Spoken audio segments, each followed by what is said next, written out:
Shalom, selamat bertemu kembali hari ini. Puji Tuhan, kita masih diberi kesempatan kembali belajar hari ini.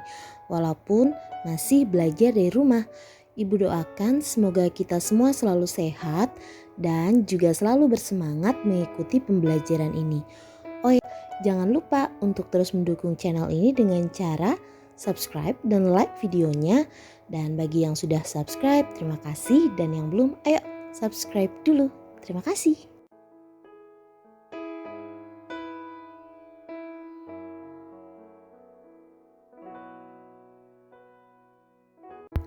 Pelajaran kita hari ini adalah Pendidikan Agama Kristen dan Budi Pekerti untuk kelas 9.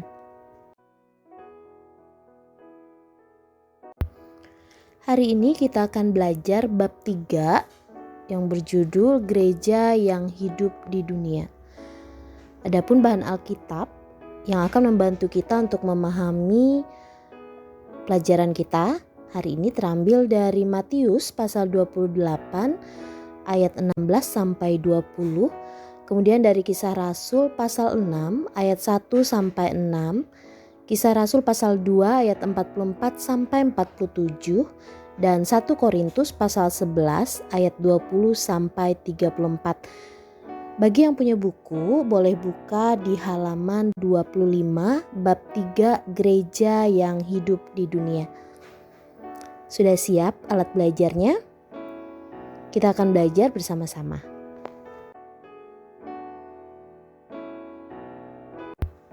Adapun tujuan pembelajaran yang diharapkan dicapai oleh siswa setelah belajar materi ini adalah yang pertama, siswa dapat menjelaskan makna gereja yang memberitakan. Yang kedua, siswa dapat menjelaskan makna gereja yang bersekutu. Yang ketiga, siswa dapat menjelaskan makna gereja yang tidak membeda-bedakan.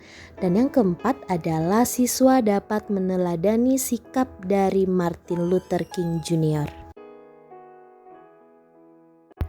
Sebelum kita masuk ke dalam materi pokoknya, terlebih dahulu kita merendahkan diri di hadapan Tuhan. Mari lipat tangan, tundukkan kepala sebagai sikap berdoa. Mari kita berdoa. Kami bersyukur ya Allah atas segala curahan berkat, kesehatan, serta kesempatan hidup hari ini, di mana Tuhan telah memampukan kami untuk mengikuti kegiatan belajar mengajar.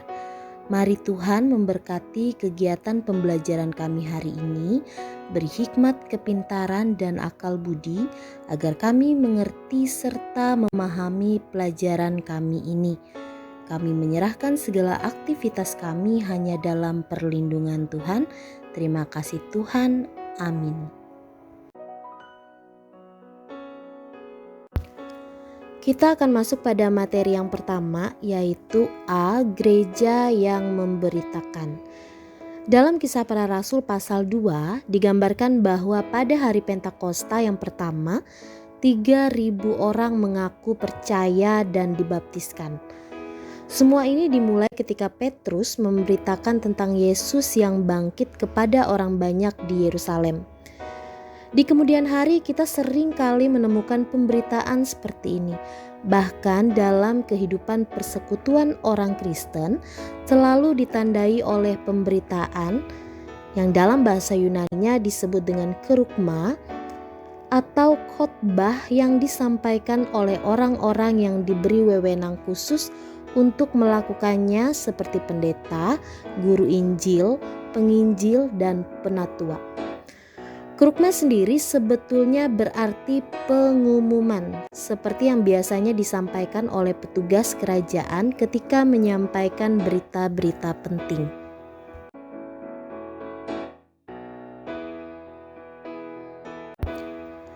Pemberitaan apa yang disampaikan oleh gereja? Dalam Kisah Rasul pasal 2 ayat 14, kita melihat bahwa Petrus memberitakan tentang siapa Yesus itu dan apa makna kehidupan, kematian, dan kebangkitannya. Di dalam kebaktian-kebaktian sekarang, mungkin kita mendengar berbagai pemberitaan yang lain. Misalnya, khotbah berisi penghiburan jemaat yang berduka cita, atau pengajaran tentang bagaimana menjalani kehidupan sebagai orang Kristen, atau tentang tanggung jawab orang Kristen dalam kehidupan masyarakat dan bagaimana menjalin hubungan dengan orang-orang yang berbeda keyakinan. Sekarang, perhatikan penugasan pertama pada slide ini. Silakan kerjakan di buku latihannya mengenai topik-topik apa saja yang biasanya kamu dengar dalam kerukma ketika di kebaktian-kebaktian di gerejamu. Daftarkan topik-topik yang kamu ingat di lembar kerjamu.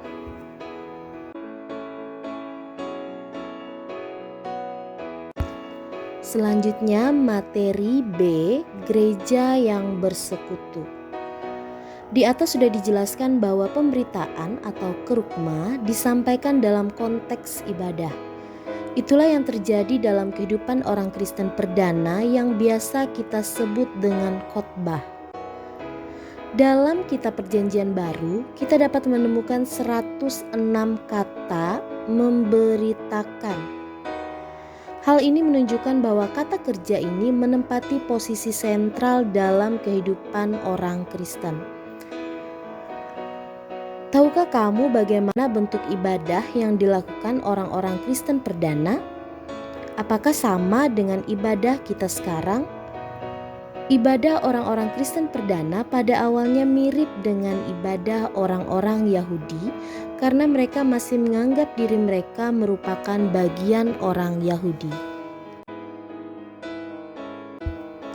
Namun sejak pertama sekali, orang-orang Kristen berkumpul pada hari Minggu memperingati hari kebangkitan Yesus Kristus. Bila pada awalnya mereka merayakan Sabat, lama-kelamaan pertemuan hari Minggu itu menjadi acara yang paling utama dan penting.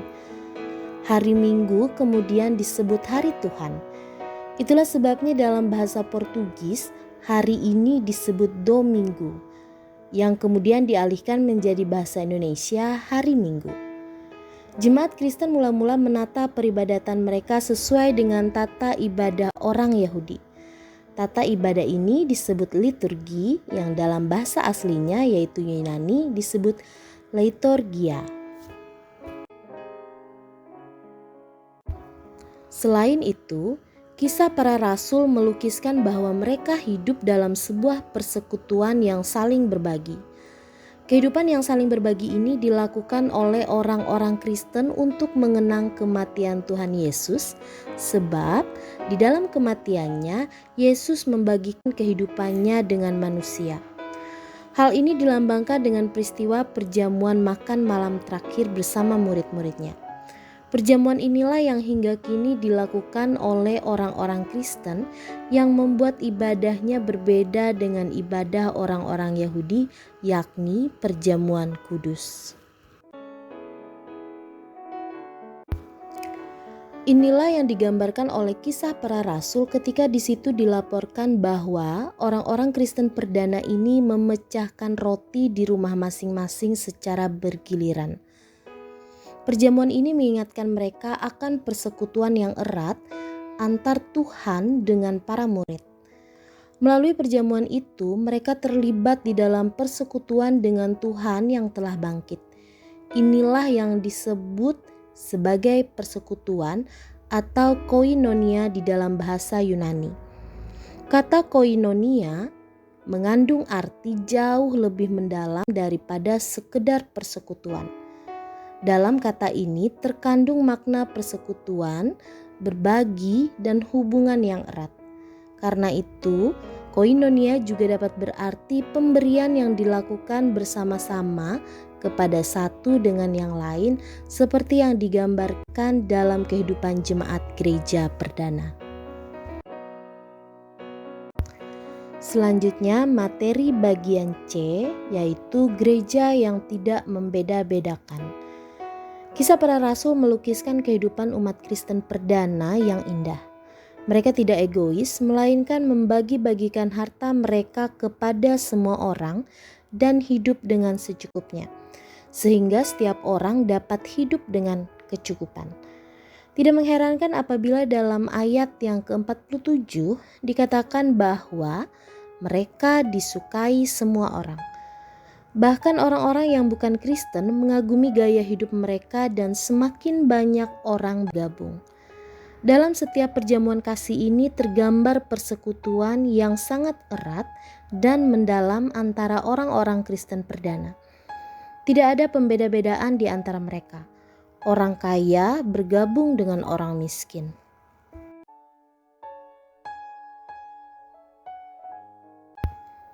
Dalam masyarakat, kita masih sering menemukan orang-orang yang menjauhkan diri dari orang lain yang dianggapnya tidak setara atau sederajat dengannya. Kita juga menyaksikan bagaimana masyarakat kita membeda-bedakan laki-laki dan perempuan, mengabaikan kesetaraan gender. Dengan demikian, ketika Rasul Paulus mengatakan bahwa di dalam Kristus tidak ada lagi orang Yahudi atau Yunani, hamba atau orang merdeka, laki-laki atau perempuan, maka persekutuan gereja mestinya menjadi sebuah komunitas yang ideal, cerminan manusia yang dibebaskan, dipersatukan dan diperdamaikan oleh Yesus Kristus.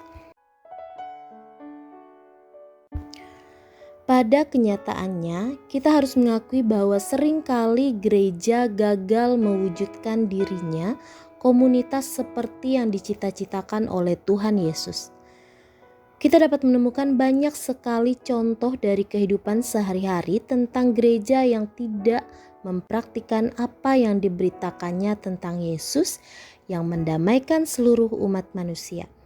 Sebaliknya, gereja justru terlibat dalam pembangunan sekat-sekat yang menimbulkan kecurigaan dan permusuhan satu sama lain.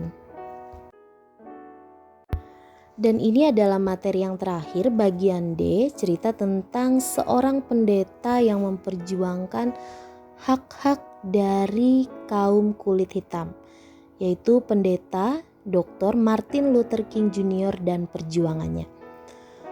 Pendeta Dr. Martin Luther King Jr., seorang pendeta gereja baptis, adalah seorang tokoh pejuang hak asasi manusia dari Amerika Serikat. Ia berjuang untuk hak-hak orang kulit hitam yang tidak dianggap sebagai manusia setara dengan orang-orang kulit putih, karena mereka keturunan budak. Bahkan apabila ada seorang kulit hitam menikahi kulit putih, maka keturunannya pun tidak layak digolongkan sebagai orang kulit putih. Karena pada masa itu terjadi kesenjangan perlakuan antara kulit hitam dan kulit putih, bahkan gereja pun dipisahkan berdasarkan warna kulitnya.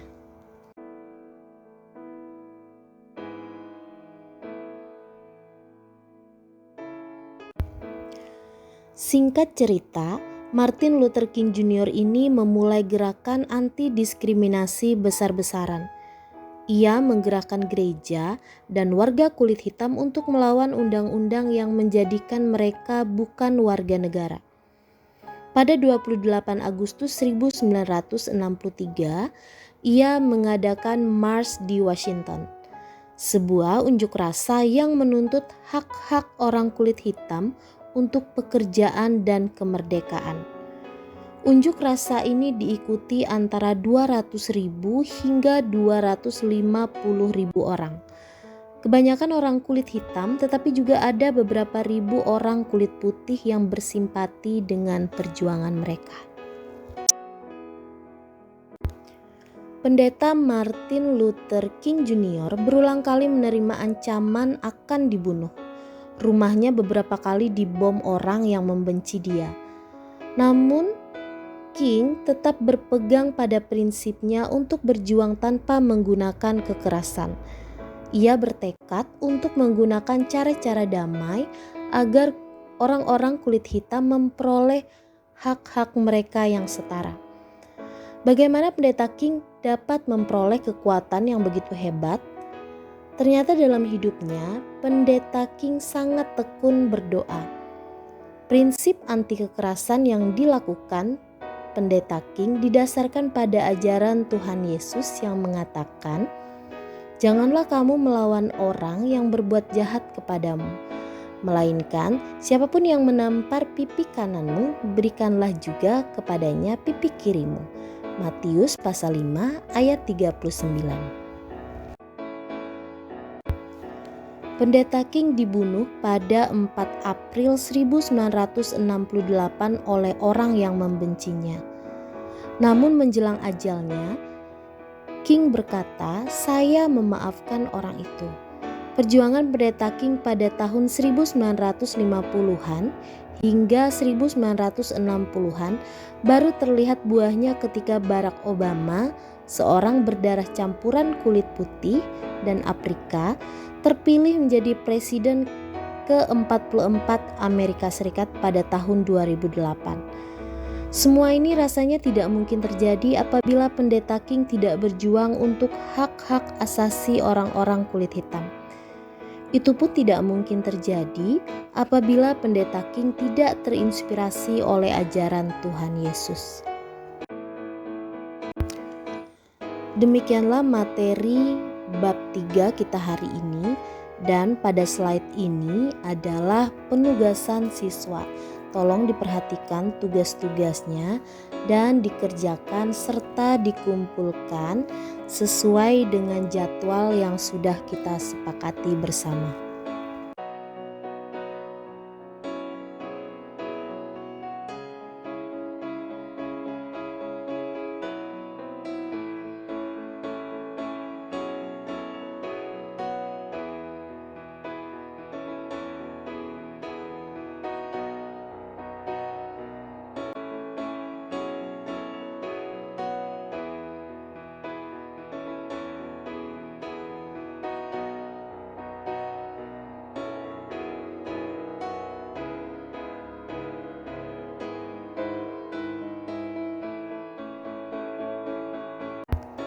Sebelum kita mengakhiri kegiatan pembelajaran kita hari ini, kita akan tutup dengan berdoa. Mari lipat tangan, tundukkan kepala, dan tutup matanya. Kita akan mengucapkan doa Martin Luther King Jr. Mari kita berdoa. Tuhan, ajarlah agar kami rela melakukan kehendak-Mu apapun yang mungkin terjadi.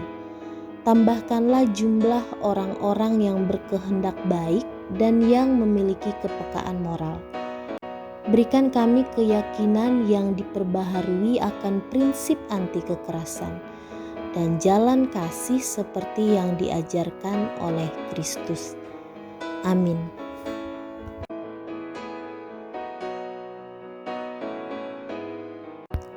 Puji Tuhan, kegiatan pembelajaran hari ini telah selesai. Ibu ingatkan untuk mengerjakan tugas-tugasnya dengan baik dan tepat waktu. Kita bertemu kembali dalam pembelajaran selanjutnya. Sampai jumpa. Tuhan Yesus memberkati.